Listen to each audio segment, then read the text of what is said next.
who would appreciate that would be Johnny Carson. Welcome back to Kevin Pollak's Chat Show. I am, as always, Chat Show. How the hell are you? Answer me, you son of a bitch. Good. How are the women supposed to take that? Have you noticed that son of a bitch and asshole are not really terms you can attribute to the female? Right, well, son of a bitch is, you're insulting the mother. Man, are you? Yeah. Go, listen, Captain Literal. I'm trying, that's the literal translation. Yes. That's the basis But of no one ever takes it that way. No, certainly not. Okay. So, how often have you said to a woman, you son of a bitch? Well, not often, because there would be a daughter of a bitch. Jamie, your answer? We'll get back to you on that. Never. I've never. Was Sam Levine here last Sunday? I don't feel like you were here last Sunday. I'm pretty sure I was. You were. I don't think we had a show last Sunday. I was not here. That's what it was. None of us were here. We're coming to you as always, the West Side Comedy Theater. Boy, if you're in Los Angeles, check the calendar. We were just saying before the show, our dear friend Dana Carvey now did 2 shows on the Sunday nights, the month of March. He was mostly fantastic. That would be his quick review of the show. We're also coming to you during the Los Angeles Marathon, otherwise known as the LA Marathon. Coffee, order for one. Yep. Thank you, Brian, the world's greatest intern. Take it easy, Luke. So, Sammy, your voyage here due to the LA Marathon was mostly okay? It took approximately an hour and 5 minutes from the Valley. For those of you not familiar with what that means, he came about 7 months. Yeah. Traveled about 7 months. Yeah, that is correct. Yeah. But you know what? It's fine. I would have sat in twice that amount of traffic for our guest today. Do you think the Jews who wandered the desert for 40 years called any part of that the Valley? I don't believe so. It seemed like that would be the first batch of Jews that complained about coming from the Valley. Someone write that down. That might be worth mining later. During my hunk on the Jews did not walk for 40 fucking years, you liars. Yeah, that's an actual part of my act. And it's good around the Passover, Easter holidays. Absolutely. Very topical wheel that right out. now. Very topical. I'll be at Albany. I was just at Albany. Yep. We just had Purim. We just had Purim. There you go. Did you enjoy the festival? Oh, I had a great Purim. Did you involve yourself in any, is it Hamantashen? No. Hamantashen? There we go. That's Worst Jew alive. That is a delicious treat. No, it isn't. I did not partake. I like the Hamantashen, not a fan. It is a non-sweet tart. There's sweetness. Don't bother yourself. You can make an apricot or raspberry or strawberry. The Hamantashen can have raspberry and apricot? Yes, you can make it sweet. Now you tell me. Well, it's too late. You were raised by Jewish wolves, I say. I was raised by California Jews. We were Catholic. Yeah, check out the West Side Comedy Theater. Yes, Sammy. I just want to add one last thing. Please. This past week, I rewatched a film that I had not seen since I caught it on DVD some 10 plus years ago. Which one of mine was it? It was a little film called Hostage. There it is. And I have to say, only the third spit take in the history of the show. Of all of your work where you spend the film largely unconscious. Let me tell you something.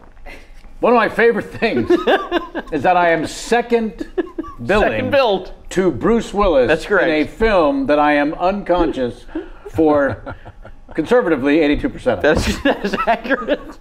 82%. But let me tell you something.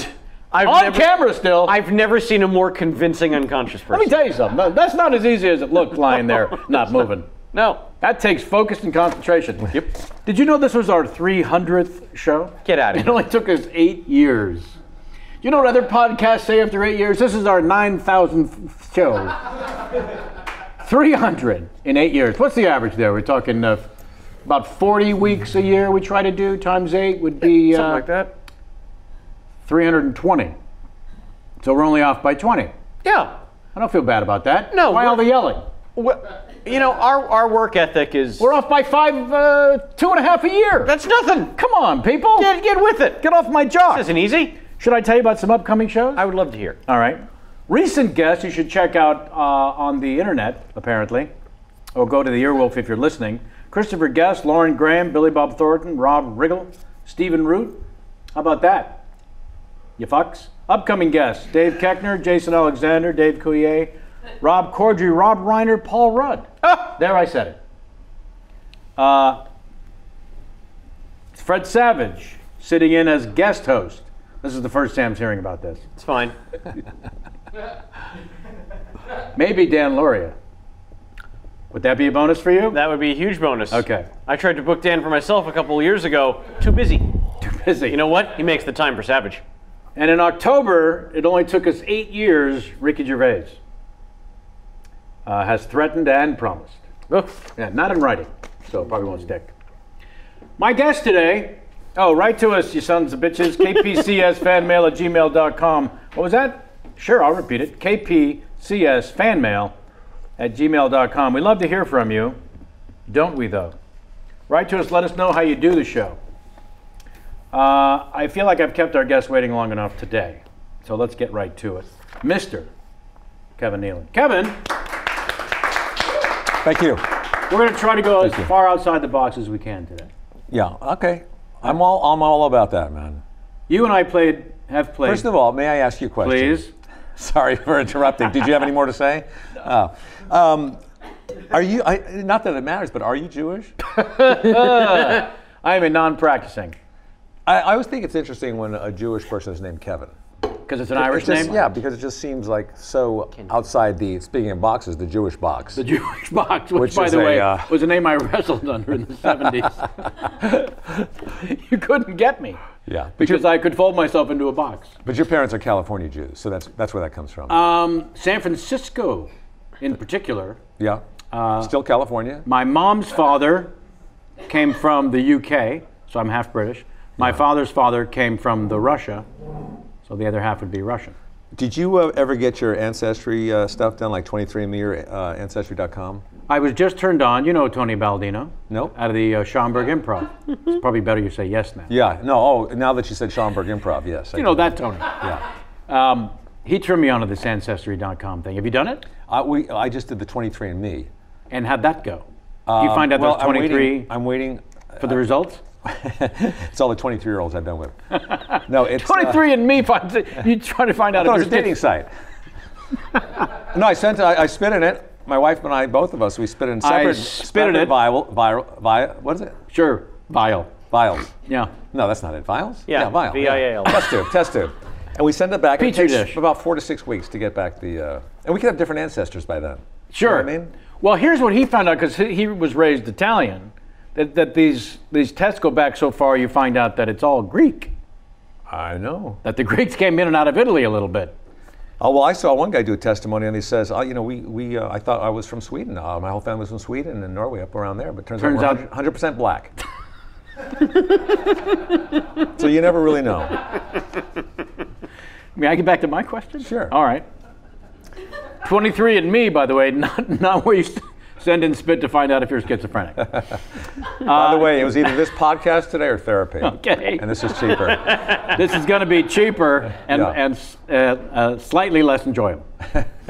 You and I have played dozens, maybe hundreds. Is this a multiple choice or true or false? True or false? Okay. Of stand-up comedy clubs over the past 35 plus years. True. Some better than others. Some shitholes. Some pretty damn nice. True. I saw in the research that JMac, thank you, provided, that you played a joint called Captain Brian's Off the Hook Comedy Club, which is on Marco That's Island. exactly how I was laughing when my agent proposed that gig to me. Now, first of all, let's talk. Yeah. Because to take just a tad, skosh at most, off the onus, I too have played the shithole. In fact, I didn't start laughing until I took the stage the first show. It had the shark on the wall behind you? Shark bursting through the wall. That's right. Don't be underplaying the shark bursting through the wall, because I did 17 minutes on that ridiculousness. Yeah. The whole planning crew, pitching ideas. What should we have on the stage? Yeah. I acted all that out. Also, I love that you could see the plates being put up at the back of the room. Oh, yeah. In the window. Yeah. Fried clams up, grill 5. Clams up. And not a deep room. No. No. Picnic tables. I'm on stage and I literally was calling my agent from the stage saying, "You're fired." Yeah. That was also part of the act. You know what? The one thing, at first when I heard that name, you know, whatever it is. Let's repeat it. Captain Brian's Off the Hook Yeah. Oh, fish catching. Now off the hook. Comedy Club There it on is. Marco Island, Florida. I think one of the reasons I stepped back and I decided I'll do this gig is because they weren't trying to do some kind of funny yuck kind of comedy name, you know. As Dana Gould, I think, put it, Captain Uncle Fuck's Chuckle Hutch. Yeah. Yeah. Yeah. But I took So the you gig. didn't think I took the Captain gig, Brian's Off the Hook was a silly name? not at this point in my career. No. But my parents live in that area, and I always look for a reason to visit them, and that was close enough. You buried the lead. This is the reason. Oh, I didn't know Anytime you get paid to visit the family, you can't beat that. That's right. Yeah. That's right. I, on the other hand, had no family. Wait, you know what? I take that back. Jamie's father lives a short drive away and came to the gig. Oh, that's nice. So I'm going to go, from this day forward, I'm going to say that's why I also. Oh, and I had friends come that I grew up with. And down how'd there. they feel about you, their friend working at this place with the shark They were happy that bursting through the wall. The back wall. The shark's eyes are literally suggesting, did I not just burst through that wall? That's right. They also grew up with that shark. So, it was a double punch for them. No, they were very happy I was down there. It was a nice surprise, and I was kind of happy to see them too. Sure you were. Totally unexpected. Uh-huh. Yeah. But we both survived that. We're here now.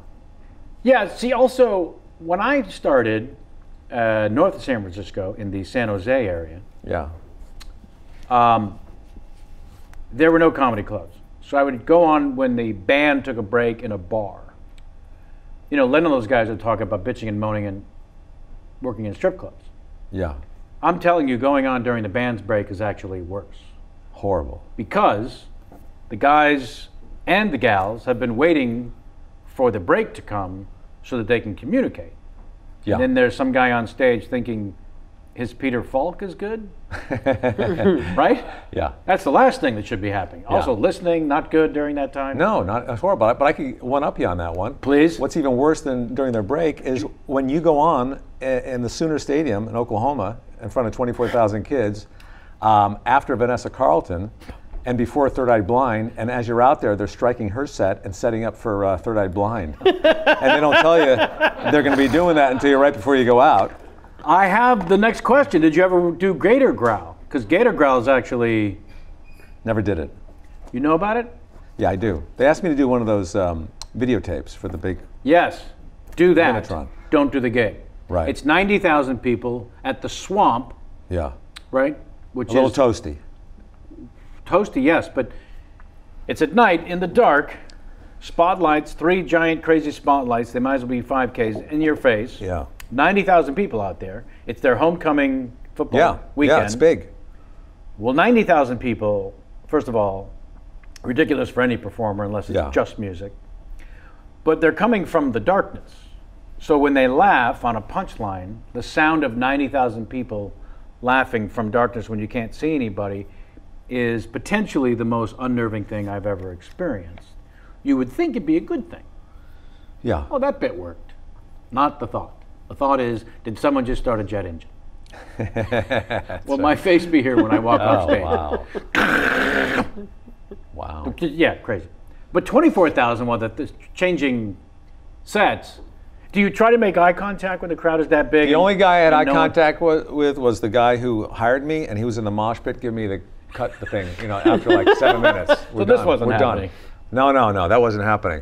But, and I was so angry with the manager for Third Eye Blind who was doing the, I said, hey man, that was not cool. That Yeah. was not cool, man. I don't usually yell at people, I And don't this get isn't angry even at people. yelling. Yeah. I went up to him, I said, how would you like it if I went out there while you guys were playing, and I started testing my mic. Hey, check. Sorry, I know you're saying, but check. The bass player was out next to me, boom, boom, boom, boom, boom, and the. I thought they were just changing equipment. No, they were checking everything and testing it. Yeah. See, I'm not like a Robin Williams where I could riff off of that. I'm like a dry comic, So I've that never was seen you probably. wet, it's true. You are a dry comic. Yeah, very dry. But Hilarious. Yeah. that's what the research shows. Hilarious. Other unfortunate venues come to mind? Because we've played so many. Yes. Please. Camp Pendleton. Keep talking. Camp Pendleton, just a little bit south of here. I'd like to thank all of the armed Yes. forces for their service before Kevin makes light of you. I totally agree with you. I applaud them for all their sacrifices, except for the night I performed there.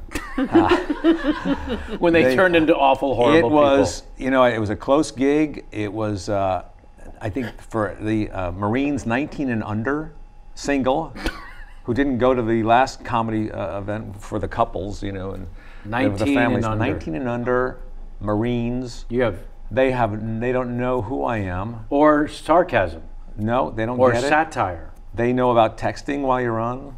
I haven't bombed. I don't know if I've ever bombed except until then, and I Right. could feel the sweat. I was going through my Rolodex in my head trying to pick out bits they would like. They didn't know any references like Hans and Franz. They didn't know what I was talking about, and I would just. You do about 40 minutes in 7 minutes. I was supposed to do 25. I wasn't even the headliner. The headliner was some rap guy, you know, some hip hop guy. Let's that they leave all it at knew. that. The MC. Before you get any more the MC was a. No, he was white. The MC was. Now I'm the racist Yeah. asshole. Why would you think? Why would you think that they weren't anything but white? Ding, ding, ding. The ding, MC ding, was ding. an ex-Marine who was doing comedy now, so they knew all. Loved him. Loved him. He's an ex-Marine. Yeah. So anyway. So he went on before you. Yeah. Loved him. Loved him. Rap guy, can't wait for that. Can't wait for him. I'm on. Who's this guy? This is like. Why is this This is happening? like the band. This is like the band being on a break. I go out there. But again, very grateful for their contribution to our country. What do you do? Is there a place you go in those moments? Because I'll tell you what I do. I try to picture the money stacked in $1 bills. What's that, like 5 inches high? That's pretty tall. Well, I try to picture the animated version. Okay. But I'm trying to get around it in the house. Yeah. Yeah. I picture me driving away in the car. But when I got off stage, you know, because I'm a pro, Sure. I pretended everything went great. How about to the that? producer, I smiled. They said, "That's a good crowd, man. That's a really good crowd. Thanks for having me." Yeah. I appear very happy, but nobody said anything to me. No. No, and I was happy about that. I didn't really want to talk to anybody. It's always a relief when you get off stage and they don't comment on how horrible it went. Yeah. Because that means clearly that you commanded at least enough respect in their eyes Yeah. that they would never say, woof, right? Yeah. Versus the audience who was just not interested. Yeah. That's true.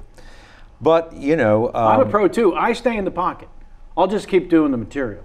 When in fact, what I should be doing is stopping, as our friend Dana would do, and say and comment on what the hell is actually happening. yeah, that's really. Do you stay in the pocket and keep doing the material? Most of the times, because I don't have that opportunity to, you know, stray that much from my material when an incident like this. But this was something new for me, where there was total nothing, Yeah. and so I really didn't know where to go. Yeah. But if I did it again, I don't think I won't. I don't think people understand what nothing actually feels like. If you get a few pockets of laughs, like sometimes at corporate gigs, you know, they're famous for paying the most, and the audience did not pay to see you, Yeah. much like Pendleton, I'm sure. So the worst part of this is, if they didn't pay to see you, they're not anticipating and looking forward to it, like True. paying customers. True. So those corporate gigs can be a nightmare. Yeah, but at least they're older and they know your background. You've got references. Yeah. Sure. But you know, it gets to that point where you're working in a room where it's so bad and they're so disinterested. They're laughing at something somebody else says. They have their own show going on. In the audience. In the audience, Yeah. yeah. And they're tough. How much time does this guy do? And Yeah. then that gets laughs. And then you have to incorporate that. Thank you. But you know, we wouldn't be in the same place if we hadn't had those kind of gigs. You know, that was part of the. I mean, I think you and I both, you and me, Sure. you and I both, haven't really suffered that much with bad gigs in our court. I would say just enough. And by the way, it's almost a little reminder so you think things are going well. Yeah. You know, the old adage, if you want to know if God has a sense of humor, tell him your plans. It's not thy will, it's God's will. Or something like that. Thy will be done. We'll be right back. Right Take after a break. this. What are you Come back doing? after this. What's happening? What's this God shit? Well, you started it. I started it. Yeah. Yes, that is a very religious thing to say. If you want to see if God has a sense of humor, tell him your plans. It's absolutely religious. Yeah. Yeah. You started it. Which, You started it. welcome back. Kevin and I were kidding during the break. So, here you go. Help me again with your name. So why would a Jew have the name Kevin? Yeah. So I guess that would be like me having the name Mort. Shlomo. Shlomo. Shlomo Nealon. Yeah. Kevin is an Irish name. Is that racist for me to say Mort? Because that's a Jewish name? No. No. If you had said Hook Nose, that might have been. Hook Nose Mort? If you had said, my name is Hook Nose Nealon, then sure. Losing viewers, losing viewers. Hide the Jew Gold Pollock. Yeah, you were kind enough to participate in a little documentary that I directed. One of the chapters of which was called Bombs Away, because the perspective of people, again, Christopher Guest talked about Spinal Tap playing at I've got to see that movie. I Just hear for so many Laughs. good things about it. Yeah, the Just for Laughs Comedy Festival, where you would think, why did you bring us here unless everyone knows? Yeah. Ladies and gentlemen, Spinal Tap, and they come out and it's just Nothing. nothing. And you know, he said, you know, in the movie version of that, we all go and slowly back off stage, but you've got to do 20 minutes, Yeah. and they don't care. It's almost like the movie Spinal Tap. It's a replay of Spinal Tap. Yes, it is. It totally is. But at least that was meant to be. Let's talk about a television program that you are currently co-starring on, Man with a Plan, which airs on what I believe is called the Columbia Broadcasting System. I believe you're right. You know what the Columbia stands for in the Columbia Broadcasting System? No. Let's go to Sam Levine. Sammy? I believe it was a radio station first, no? I wasn't looking for the history of the Columbia Broadcasting System as much as I was an explanation as to why the word Columbia. Oh, it's owned by the country of Colombia. There we go. There's your Fueled correct by answer. cocaine. Specifically Bogota. There it is. Yeah. One of those cartels. I never knew that. Okay. Yeah. Man what with- about NBC? NBC used to be nothing but Cosby, and Is that is Nibia? clearly... Nibia Broadcasting That's System? right. Have you sent money, by the way, to the guy? In the emails from... Oh, man, I feel so bad for that guy. He travels a lot, though. He gets all over the world, but then he gets stuck in that country. Yeah, and needs... Yeah, and they need money. Yeah. They need money. He's got cash, if you could just... Man with a Plan. Yes, sir. I'd like first the story about how the gig came your way and ultimately belonged to you, or the process of getting the job. Okay. Because that is the job, by the way. That the is the doing job. of it. Any Whether it's- actor, you know, that wants, you know, a career in this business, the job is the auditions. Yeah. And that's a real stumbling block because it gets so frustrating and you know, your ego gets so depleted because you go in on so many of them and you don't get it, you know, and you just got to pick yourself up and keep going in again, and you know, And not take it personally. and not take it personally. That's the job. I always, you know, whenever I do an audition, when I'm leaving, I throw the sides in the garbage. I say, that's it, done. Me too. You know. Me three. But it's a lot like food. I'll go back and get it, like maybe a half hour later. Sure. If I'm hungry, you know, if I think I might need it. I leave it on my desktop. Yeah, because you know you have it on your desktop. So, Man with a Plan, that part came along. I was doing stand-up, you know, in between my gigs, whether it's SNL or Weeds or anything I'm doing. When I'm not doing that, I'm on the road doing Sure. stand-up mostly. And so I was doing stand-up, and I got a call from my manager saying there's this, there's a sitcom called Man with a Plan that Matt LeBlanc is part of. And you're thinking multi-camera, Matt LeBlanc, how could this go wrong? Yeah, that's right. I'm thinking, how can I get on that show? Yeah. And I don't know, should I tell the whole story, Suze? Oh, okay. I'll go. So they say, come on in for a chemistry read, which is a nice way of saying an audition. It's the role of... It's the role of his older brother. Sure. And I say, okay, I'll read the script. I like the script. I read it. You know, I thought it was really good.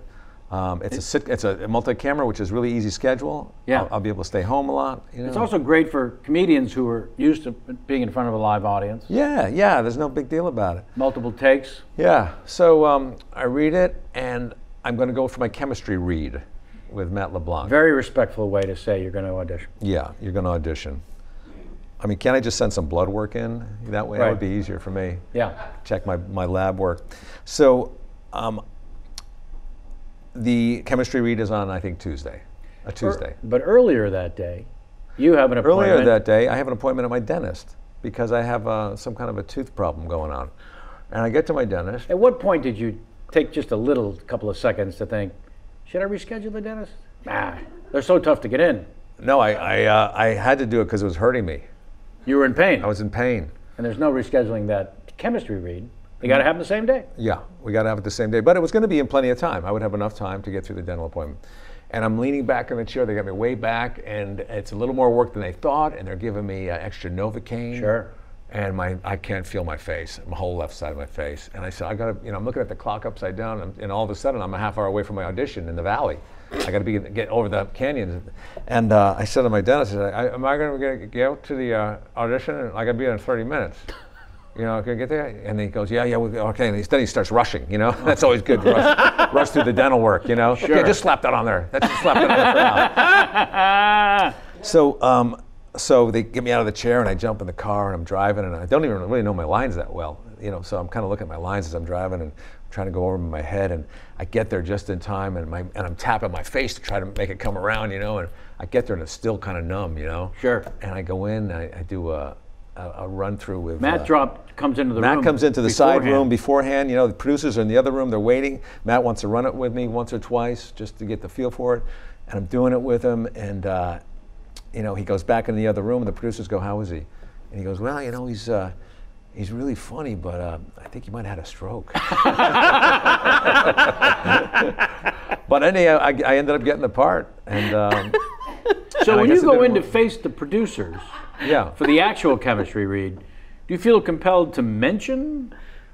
I don't remember if I did or not. That you might be a little numb? I might have mentioned Not that. in my A game, I just came from the dentist chair. I've gotten really good in the room with producers. I stall as long as possible before I get to actually doing the chemistry read. 100%. I just stall, win them over. Win them over, so no matter how bad you do, but he was funny beforehand. I don't remember his read, but he was funny. Yeah.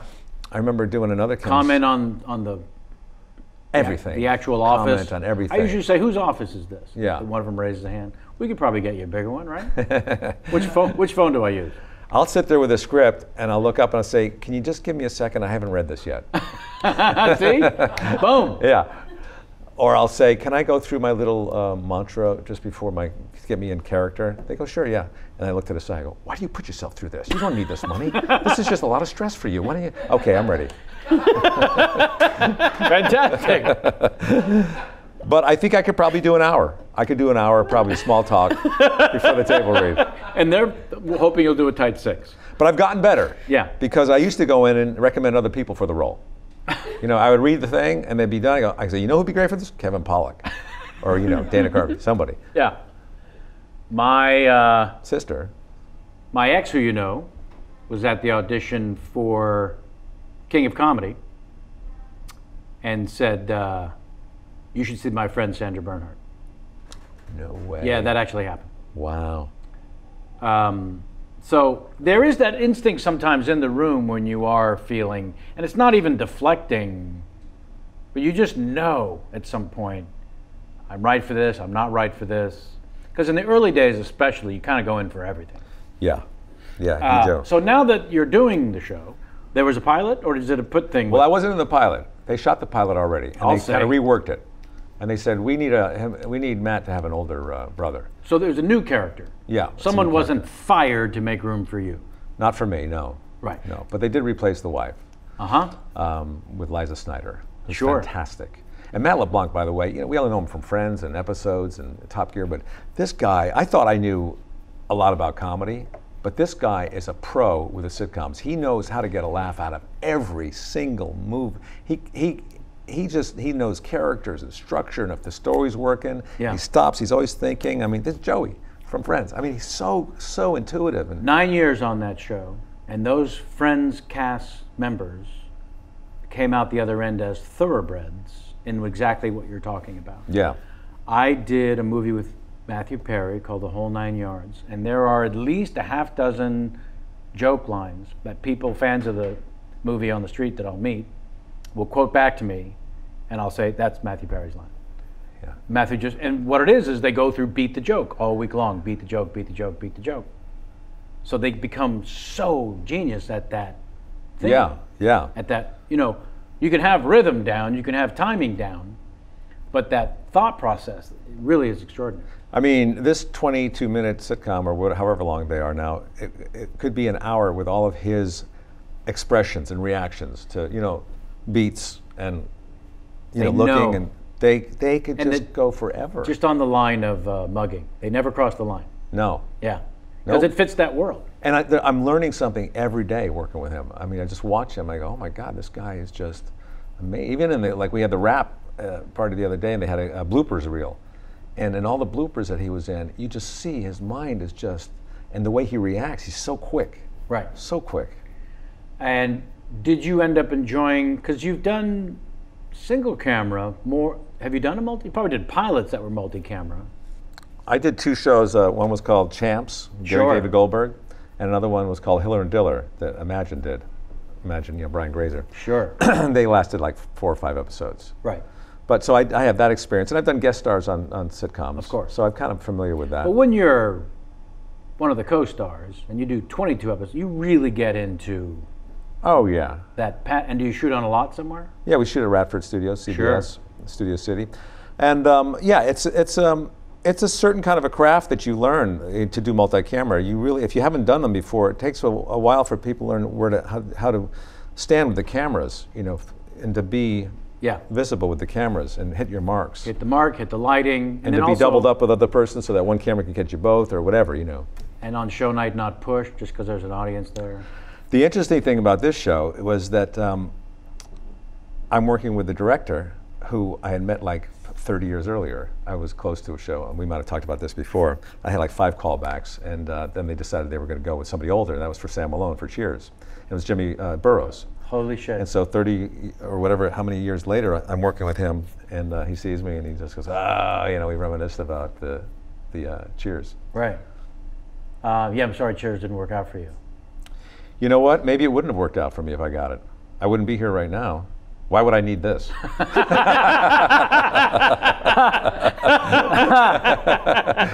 be in a high-class therapist office right now. That's right. Although 9 years on it. Do you get therapy? Have you had it? Do I get it as in do I understand? Do you get therapy? I mean, do you... I don't really get it. Yeah, but you go. No. You've never been? No. I went as a child. Oh, that's serious, man. When My your folks parents were send searching for an answer. they were too embarrassed to go themselves, so they sent you as a messenger. That's right. And My friend has a problem. You mean your parents? And yeah, that's right. They told me to ask about this. And the therapy as a child, I was maybe 11, and it was just I remember a guy with a beard and a pipe, fully dressed, and there'd be objects in the office that he would put in front of me and say... Was it a hash pipe? Nope. Well, it was hashtag pipe. Hashtag pipe. He was ahead of his time. He put pictures up for you to look at. Emojis? Early emojis. This guy was like from the future or something. But yeah. Was it you? Was there a follow-up with, do I get therapy or do I go to therapy? No, I was just curious. Yeah, because it's good for people. Speaking of which, age 6 through 10 in a country called Germany? Ja, aber natürlich. Was? Aber natürlich. Sure. Ich kann viel Deutsch sprechen. Verstehst du das? No, yeah, I lived in Germany because my father worked for what he called a German outfit. So for years I thought he worked for Lederhosen. But no, it was a helicopter company. Uh-huh. And did he or you find the Jews? We did go to a lot of concentration camps. On tour? We've seen, yeah. Oh, I see. Thanks for bringing that right back. No, I to was, me. as a 7-year-old, I was going to concentration camps before they had all been cleaned up and ready for tourists. You know, it was like the raw state of them, still overgrown. You know, this is like a long time ago. And you and your friends would go there to just play kick the can? What do you mean? No. Hide and seek. No, we would go there with my parents. You know, as an education. Right. And find out, you know, learn about history. Ages 6 to 10 are wildly formidable. Formative years. Formative. Yeah. And formidable. Formidable. And former. Yeah. Did you see the Transformer movies? No. Kevin Would you Pollak, like ladies to and hear gentlemen. Kevin my Pollak. horrible idea for a knock-knock joke that features 2 Nazi guards? Yeah. Knock-knock. Who's there? Show me your papers. Ready for the next one? Yeah. Knock-knock. Who's there? Beta Jews. Now I'll give you one. By the way. Let me give you mine now. Okay. Knock, knock. Who's there? V asked the questions. There you go. That's the third one. Is it? Yeah. Oh. Because There's supposed to be a slap though on the face too. V asked the questions. Yeah.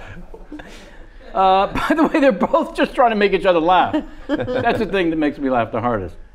The funny Nazis. Yeah, how do you go here? I'm going to be the network, and you pitch me as the creator of the show, Hogan's Heroes. Go. I did pitch an idea to a guy, a producer once, and I was pitching it to him. When I looked up from my notes, he was looking at the game on the TV over my shoulder that was like unmuted. Every time I looked up, he'd see me and look back to me. No. Yeah. That's a good feeling.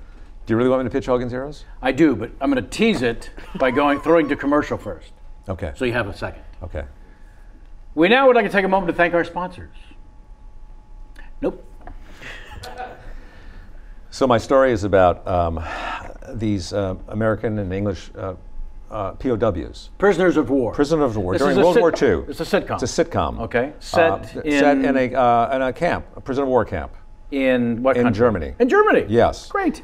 And the commandant and some of the Germans that run the camp are very dysfunctional and idiots. Bumbling. Bumbling is a good word, yeah. You like this? That's You've helpful. got nothing on your network like this, believe No. me. You got Gilligan's Island, but you don't have Hogan's Heroes. That's the thing. This is Yeah. kind of like a little island. Yeah. In a way. And so we have our main character is Hogan. Okay. Yeah. How many people die per episode? Nobody dies. Nobody dies. Nobody dies. There's escapes. There are. And possible escapes, but you know what? They don't want to escape because they have such a great life there. They don't want to Why go. go back to fighting? So it's like a funny Stalag 17. It's a funny Schindler's List. It's a funny Stalag 7. Whatever you know. What is there's the nothing Schindler's like it. List that you talk about? Oh, Schindler's List is an idea I have for a movie. Yeah, I'm gonna pitch that to Spielberg in maybe in a couple of years. Right. Yeah. There was a Jew named Schindler. Yeah. Yeah. It was shortened from Schillerstein, but it was Schindler. Yeah. Schindlerstein hook nose. There's your callback, ladies and Jews. Many years after returning to these formerly United I love the homework you've done here. Thank you. You really are serious about this. I'm trying You to go type it up. outside the box and stay there. You have somebody type it up. J-Mac? Research. Thank you for the research. Many years after returning from these formerly United States after your time in Germany, I read that you once took a night course in criminology so that you could play quarterback for Fairfield University. The Stags. That is true. The Fairfield true. Stags? They were called the Stags. Fairfield University Stags. Referring to The deer. horses? Deers. Deers. Sure. Yeah.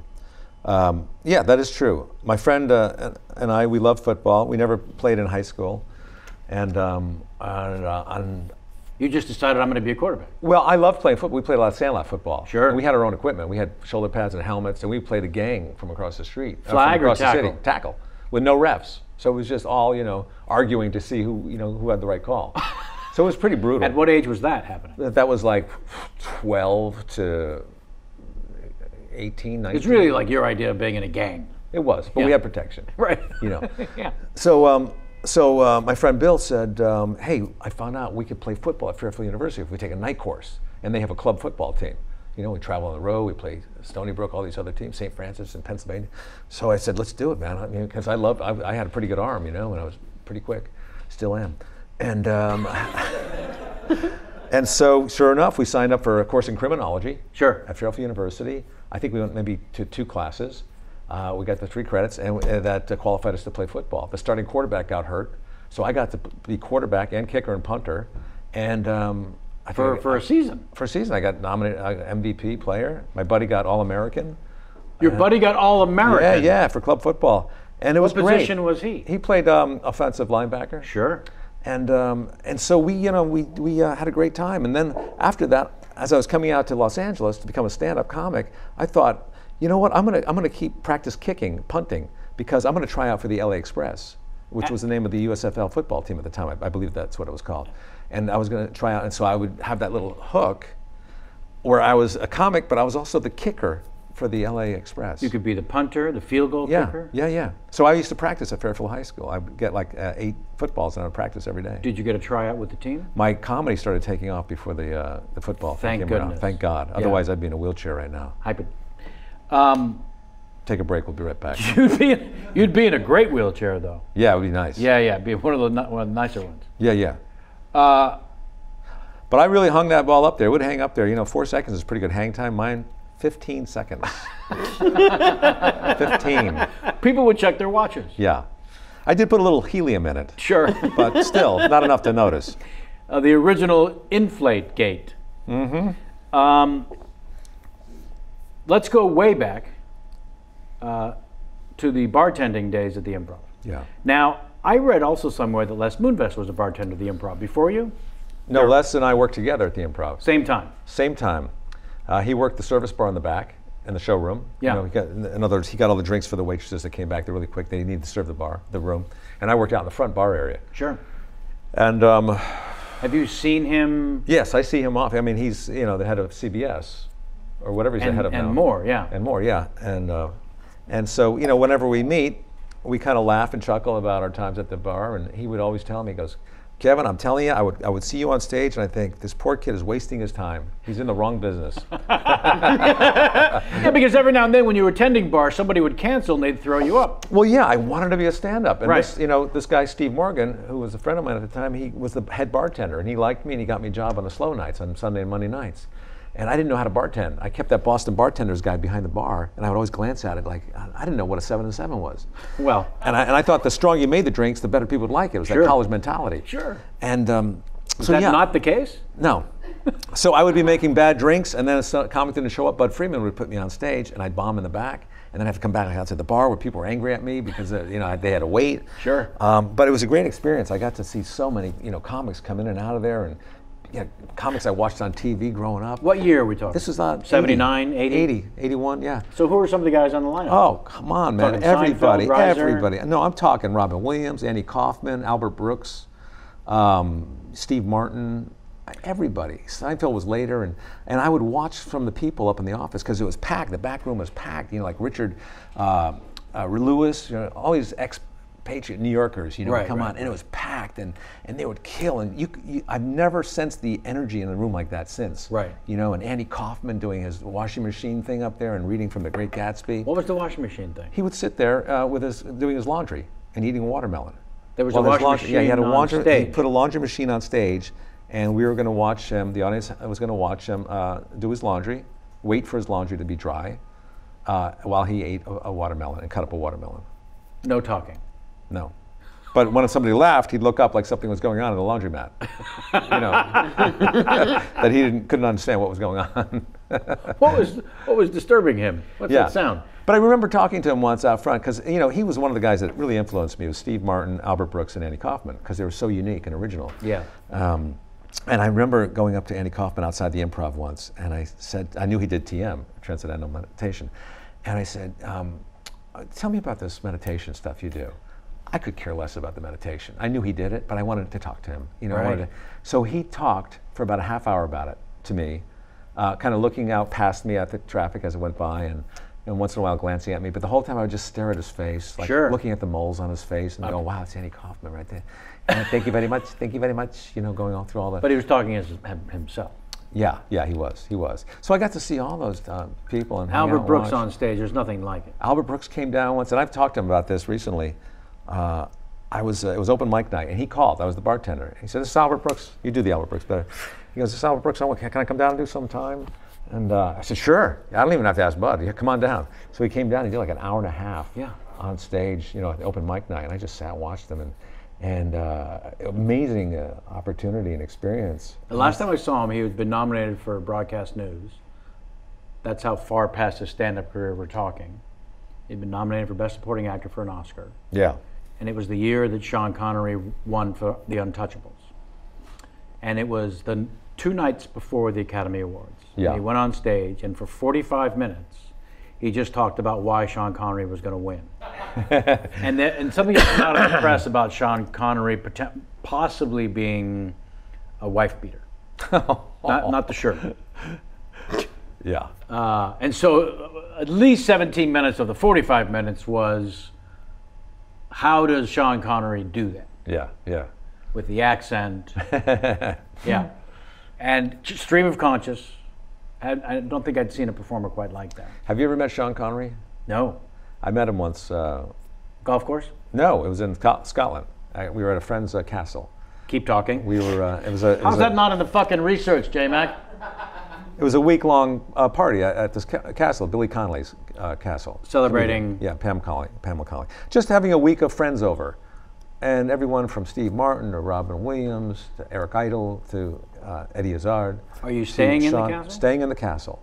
Every day there's the scavenger hunts. They really had a really nice week for everybody, and it's something they'd done a lot, I guess. But we went to 2 of those, and Sean Connery was at one of them, and Dame Judi Dench and all these like great British actors and icons. Yeah, and so Sean Connery, I don't know how old he is at this time. This is 2005, and he's there for the week. We're hanging out with him, and the day comes where we're all leaving, and his car pulls up. He's got a new car that has a GPS in it. And he can't figure out how to work the GPS. Sure. James Bond. He can't figure out, This is James Bond. He's calling Miss Moneypenny. Yeah. So he gets in the car, and we're both driving toward Glasgow together, or Edinburgh. And we both have the same GPS programmed in our cars. And we're behind him. In the very first turn he's supposed to make, he goes right by it. He just drives off into the countryside in Scotland. Never saw him again. Nobody saw him for 6 months. No. But I thought it was so funny that here's James Bond. He can't figure out the GPS. But maybe that's a fictitious character he plays. Turns out not very good at all. I don't know where I'm going. Which is your left? Somebody wake me up. Before I go. So the first time you go to this, because you said you went a couple times, was that your first time staying in a castle? Overnight, yeah. And for a week? And for a week. So give us a little bit of that. What does that actually mean? Oh, man, probably one of my favorite experiences in my life, is you're going up to the Highlands in Scotland and staying in this beautiful chateau type of a castle where you don't have to do anything. No. All you have to do is get fitted for a kilt while you're there, and you wear the kilt to the Highland Games. Now, you said you have to be fitted for a kilt. Yeah. Was not an option. No. You go with a plan. I see. When you're staying as a guest. You don't want to insult anybody. Yeah, you don't want to come out wearing, Man wants me to dress, who am I to say no? Everyone's going to be in kilts, so I'm going to come in leggings? No. And you don't wear underwear under the kilt, which you forgot. You forget you're not wearing underwear. You really? Yeah. Okay. Yeah. But anyway, so we go there, and you have your room, and there's all these other guests there, and it's just fun. There's a full calendar of events. Every day there's something different. There's a scavenger hunt. There's a Renaissance type of a dinner where there's sword fighting. There's outings to the cashmere store. There's fly fishing trips. I thought you were going to say they would out some of the staff for being homosexual. You said there were That's outings. A different castle. Every day they would out someone. But every night there was a different theme for the dinner at this long table. And they also had the blazing saddles, these fiddle players that came in and played in the living room, in the big living room with a high ceiling. They were called the blazing saddles. Blazing saddles. Blazing fiddles, I'm sorry. Yeah. I'm thinking of the Mel Brooks movie. No campfire scene. No. With them. So every night was a different theme. And one would be, I don't know, whatever it was. But then one night we came down, they didn't have a name, the theme for it. And it was all petals everywhere, rose petals everywhere. And the surprise was it was going to be a celebration of Susan and mine wedding, because we were going on to Italy after that to get married. But Pamela Connolly decided that because she was a very thoughtful ordained minister, because she was a captain of a boat, she had a boat, she would marry us that night. And everybody was told to write a poem or a song. So Eric Idle had a great song. This is now astonishing to me. It's great. It was a really great memory for me. I've never really talked about this before. Eric Idle had a song. He wrote a song for Susan and myself. Eddie Izzard came in at the last minute. Do you remember a single lyric? Nothing. No, of course not. Nothing. I barely remember the story. Holy yeah. crap! It was great. Yeah. It was really fantastic and so generous of them to do that. We did that for 2 years, but I think they had done that a lot. You know, they'd done that. It was an annual thing for them. She was an ordained minister, so there was actually a little ceremony. There was a little bit of a ceremony. Yeah. Even though you had planned to get married in Italy? Italy, yeah. They did ask that you change that part of the plan. And Well, we didn't have to change it. It became part of the plan where she would do it. Yeah. And then we go to Italy where it was all in Italian, so we're not even sure it was a wedding. Nope. You know, and it was just myself and Susan, Sure. and we paid 20 euros to get some witnesses up there, you know, next to the mayor as he married us in his sash. It would have been nice if you invited the Connollys to Italy. That would have been an inconvenience, I think, for them. You made that decision for them. Yeah, I do that. I never feel guilty about not inviting people. You don't. Yeah. There's one more thing I would like you to make time for us today. We're just about out of time. Of course, you got to be on Saturday Night Live. You were not only in sketches, but also the main anchor for Weekend Update for many, many years. You co-starred in long-running, wildly successful TV shows like Weeds. You starred in 47 Adam Sandler films. But I recently heard that you say that doing The Tonight Show that first time with Carson is still unparalleled. Yeah. In terms of your sense of Highlight of my career. Personal achievement. Yeah. More so than Saturday Night Live or Weeds or anything. I don't think people would have guessed that or have a concept of what that actually means. So if you wouldn't mind tapping a little bit into any portion of that experience. Let's go back. Sure. Yeah. First of all, there's Jim McCauley, the gatekeeper, who we've talked about on this show many times. Yeah. I had been with friends, Shandling and other guys, to The Tonight Show. That's how I knew who he was. I think you had also gone through that. Well, here's what I know, Kevin Pollak. Please. I know that Johnny Carson was the man. He was the talk show, king of the talk shows. There weren't that many talk Singularly. shows back then. No. You know, it was just The Tonight Show with Johnny Carson. I grew up watching him and watching every comic on there. I highlighted their names in the TV guide. Yeah, I collected their names like baseball cards. Yeah, and I had to be there. You had to be there and watch because you didn't have DVRs and stuff. Nope. And I just knew that format. And then when I moved to Los Angeles, I would go and watch them tape that show almost like 3 or 4 times a week. They had free, you get free tickets. Yeah. But I wouldn't go. In line. I wouldn't stand in line. I would go maybe half hour before they started letting people in. I got to know the routine, and I would go up the line because I knew they gave everybody 2 tickets. And I'd say, does anybody have an extra ticket? Or somebody would invariably not show up. Right. And I'd be very, sympathetic. Does anybody have an extra ticket? And I'd always get a ticket. I'd go in there, and it was like seeing a Vegas show.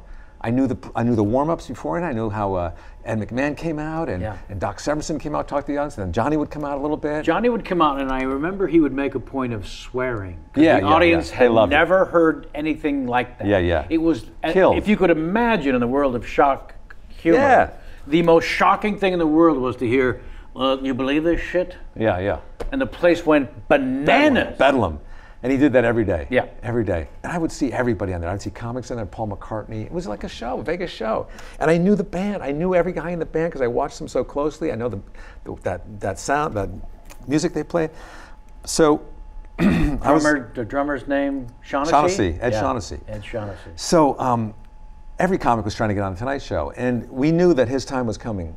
Johnny was going to be retiring. So it was a ticking clock. Sure. And I wanted to get on there so desperately. And I auditioned a few times for Macaulay, which was very nerve-wracking. I had sweat coming down the back of my legs, and I was taking material I thought would be right for that show. And didn't pass any of the auditions. And then my agent called and said, Jim McCauley is casting for a Michael Nesmith show. Michael Nesmith from the Monkees. Sure. He's a producer now, and he's doing some kind of variety show. So and Jim McCauley was the talent coordinator on that one as well. Fantastic. So I said, I'm gonna audition for this show with what I think is funny, and not think what the Tonight Show wants. And I did that. And Jim McCauley calls me the next day. He goes, I have good news and bad news. The good news is, or the bad news is, you're not right for the Michael Nesmith show. But the good news is, I love that set, and we want you to do it on the Tonight Show with Johnny on Monday. And I think this was like Friday. On Monday. Yeah, whatever it was, Monday or Tuesday. Sure, It was like within 3 or 4 days. I had done a bit that I worked on with a buddy, Mike Brown, who worked for UPS. Okay. He's a friend of mine. So when they say, what has Brown done for you lately, they actually that's right. mean My career. Mike Brown. I was doing the choices thing. Would you rather this, or would you rather that? Which would you rather? Yeah, and which they've made a game of since then. But so it was a little different, and it was a little edgy for that time. I remember that. And so I go out there, and from the minute he said, will you do the Tonight Show, I started going over that act in my head over and over, over and over. Like I would be talking to you now, and I'd be nodding like I was listening to you, but I was really going over my act in my head. For 3 or 4 days. Yeah, right up until the curtain time. And Jim McCauley's back there, he's trying to get me excited, and I'm a little nervous, and Johnny's out there, the band's playing, the same thing I've watched so many times, from home and from the studio. And Johnny introduces me, this guy's a little absurd, a little strange, give him a nice hand, Kevin Nealon, and I go out there and the audience is applauding, and as I'm walking out there, the lights are hitting me, total blank. I went blank. I could not remember the beginning of my act. While the applause... Well, they're applauding. They're applauding still, and I find my mark, that little T, I stand on it, and they're applauding. It's starting to die down, and I'm thinking, oh my God. Can't think of the first word. I cannot think of my act at all. And by the time that last clap stopped, it came into my head. And I started doing my act. Jesus. The laughs were coming. The applause breaks were coming. I could hear Johnny and Ed laughing behind me. This was like heaven for me. I never wanted it to end. No. And I finished the applause. I'm standing there. I turn just for a second, look at Johnny. He loves it. I go back behind the curtain. Jim McCauley's all smiles. He goes, congratulations, that was great, that was great. I'm getting chills now just reminiscing about it. And he goes, now stay here because I think Johnny's going to want to talk to you after the commercial. What? What? That's like, What? That never happens. Yeah, it's ever, really rare. ever. Well, it happens, but it's rare. So I go out there, and I had a couple of other jokes I hadn't done. I knew they were strong jokes. I did them to him. He's throwing his head back, laughing, a little smoke still coming out of his mouth from the commercial break. And it's done. It's over. And I'm floating. I've never had such a high. Does that episode end with you sitting there next to him? Yeah. You must have been the last guest. Yeah, we had like 5 more minutes because I went a little long. There's so many laughs from my Right. thing. We bumped the last act that Sure. was on. But he's doing the wrap-up and the good nights while you're sitting there, which is a little bit of a bonus. Also, because you'd seen him do the good nights. And he loves me, Exactly. And so I'm praying before it airs that we don't have a natural disaster where it won't be preempted. They pre-tape from 5:30 to 6:30. Yeah. And you've got the rest of the day, because sometimes you get bumped, as they say. Yeah. And you got to call people between 6:30 Yeah. and 11:30. Yeah, I got bumped. Yeah. And you got to have the same horrible conversation. Yeah. So you're actually there hoping there's no natural disaster. That's right. That's right. So that the show would get preempted. Yeah. So I decided to watch it at my friend Mike's house with his wife. Everyone's at the Improv. Everyone's at the Improv. They watch it. Back then, when someone's going to be on a show like that, everybody's quiet. They turn the TV on and they watch. In front of the Improv, yeah. Yeah, and everybody was there doing that. I knew that, but I was at my friend's house, and we watched it there. And I've never felt such a natural high before in my life, and nothing has surpassed that.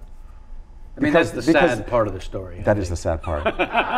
Well, it's because I wanted to be a stand-up. That's what I always wanted to be. Right. And I watched the Tonight Show, and I watched all the comics on there. And you don't think it's actually going to go that well, let alone will it even happen at all? So for it to go perfectly. Yeah. Yeah, like I held out. And by the way, I saved all my messages from my comedy friends on my answer machine. Nealon, I saw you, oh, you killed it, buddy. Like from Gary Shandling and Brad Garrett and Paul Reiser, all those guys back then. I still have it. Yeah. Oh, you held on to it. Yeah. One of the little tapes or the bigger ones? It was a cassette tape. Okay. So one of the bigger ones, yeah. Yeah. You could probably make a copy of that. I did. I put it on my computer, hard drive. So when your computer is ultimately searched by the police, we shouldn't talk about why, they will find that. They will find that, but they were all of age at the time. Paul Reiser was at least 25. Kevin, can I just say that it went great? I've watched the show before, and Johnny loved you, and he doesn't always like people. That's a great Paul Reiser. Can I be honest with you? That was really something. One time I was in a stairwell with Paul Reiser in San Francisco. We were both doing a club up there. Cobb's? He was probably doing the Punchline, I was doing Cobb's, something Sure. like that. And I was breaking up with a girl at the time that I hadn't gone out with that long, and I was trying to win her back, and I was going to get her some earrings. And I couldn't decide whether to get the dangling earrings or the studded earrings. And Paul talked to me for it seemed like at least an hour or two about the pros and cons of a studded versus a dangling earring. That's a real friend. Yeah, just sitting in the stairwell. Yeah. Some old hotel. Weird through line connection here at the end. Paul Reiser has created a new show for CISO I did not know that. about the backstage of Johnny Carson. Really? So it's like Larry Sanders, and all of these stuff with Johnny, you'll see clips from the actual Tonight Show that he got from Jeff Sotzing, Wow. Carson's nephew, who's run Carson Productions all these years. So you got the writing crew, and Tony Danza plays Freddie DeCorvita, and I great. just went and did a ADR session to do the voices of Albert Brooks and Johnny. Did you really? Oh, Yeah. wow. But I'm unbelievably excited for this show. What? I can't keep up with all these platforms. Cecil? Yes. Is that a dragon? CISO. CISO. Sam, tell us more about it as we wrap things up. It's very popular with the young people in the alt comedy community. Perfectly And, shared. What's that now? Perfectly shared. Thank you. Where would I find it? CISO.com. SESO.com. SESO. Yeah. At least I think. What other programs would I find in there? Well, they have the Schmatt Family. Oh. And I have to. This will take me 30 seconds. All right, never mind. The very first time that I don't have that kind of time. No, yes, you have to make the time. The very first time I met you, I'll quickly name drop, was at Sarah Silverman's old apartment, and you did one of the funniest things I've ever seen, which was she had this little dog, and you were sitting on the edge of the sofa, and there were a lot of us. There was a little party going on, and you just had your hand over, you're just petting the dog, and we're all just talking, and then all of a sudden, out of nowhere, the dog just yelps. And nothing weird happened. He was just petting the dog. The dog just yelps, and then everyone looks at you, and without missing a beat, you said, I just touched his penis a little bit. I was so funny back then. Just a tip. Just a tip. Just a tip. Obviously, it stayed with me, so I wanted to thank you for that. Yeah. That's funny. We were talking about that before. People remind you of funny stuff you said. You have no recollection of it. And If you you're think, fortunate wow. enough to be around long enough, And when he was telling that, I was trying to think, what was that? What did I say that was funny? and you didn't guess it correctly. No. Yeah. No. You I'm not as imagine sharp. Pinky, I think. Yeah. Yeah. Yeah. Kev, I can't thank you enough for making time for us. No, you today. can't. That's for sure. I'm not even going to try. Thank you.